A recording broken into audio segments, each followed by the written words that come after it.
அஸ்ஸலாமு அலைக்கும் வரஹ்மத்துல்லாஹி வபரகாத்துஹு. ஹாய் ஃப்ரெண்ட்ஸ், இது உங்கள் குட்டிமா கிச்சன். இன்றைக்கி நம்ம குட்டிமா கிச்சனில் என்ன பார்க்க போகிறோம் அப்படின்னா, டேஸ்டியான எம்மியான தக்காளி சட்னி ரெசிபி எப்படி செய்யுதுன்னு சொல்லிட்டு பார்க்க போகிறோம். ஸோ தக்காளி சட்னி ரெசிபி எப்படி செய்கிறதுங்கிறத வாங்க நம்ம வீடியோக்குள்ளே போய் பார்த்துடலாம்.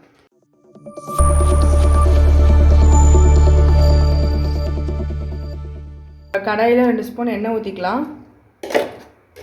கடலைப்பருப்பு 1 ஸ்பூன் போட்டுக்கலாம். உளுந்தம்பருப்பு ஒரு 1/2 ஸ்பூன் போட்டுக்கலாம். அடுத்து நம்ம வரமிளகா போட்டுக்கலாம்.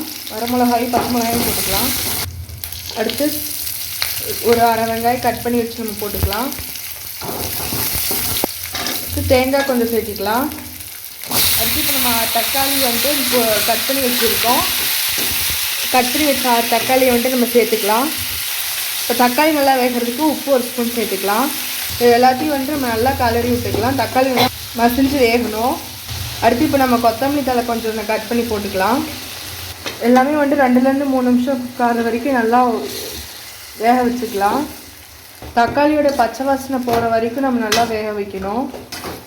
இப்போ இது நல்லா வணங்கிடுச்சு. இப்போ அடுப்பு ஸ்டவ் ஆஃப் பண்ணிவிட்டு இப்போ இதை நம்ம நல்லா ஆற வச்சுக்கலாம். வச்ச தக்காளியெலாம் நல்லா ஆறிடுச்சு. இப்போ இதை நம்ம மிக்சியில் போட்டு நைஸாக அரைச்சி எடுத்துக்கலாம். இந்த சட்னி வந்துட்டு பாத்திரத்தில் மாற்றிக்கோங்க. மாற்றிட்டு நம்ம தாளித்து எடுத்துக்கிறதுக்கு கடாயில் 2 ஸ்பூன் எண்ணெய் ஊற்றிக்கலாம்.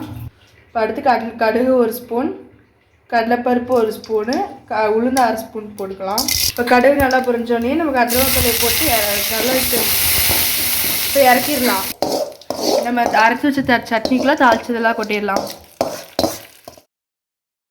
இப்போ நம்ம அரைச்ச சட்னிக்கு வந்துட்டு எங்கள் வீட்டில் நைட் டின்னர் வந்துட்டு தோசை தான் செஞ்சுருக்குறோம். இப்போ இந்த சட்னிக்கு வந்துட்டு தோசை மட்டும் கிடையாது, இட்லி, பூரி, சப்பாத்தி, பணியாரம் எதுவாக இருந்தாலும் சூப்பராக இருக்கும். நீங்கள் சாப்பாடு செஞ்சுட்டீங்க அப்படின்னா காய் இல்லாத நேரத்தில் குழம்பு வைக்க முடியாத சுச்சுவேஷனுக்கு நீங்கள் இந்த மாதிரி சட்னி கூட செஞ்சு சாப்பிட்லாம்.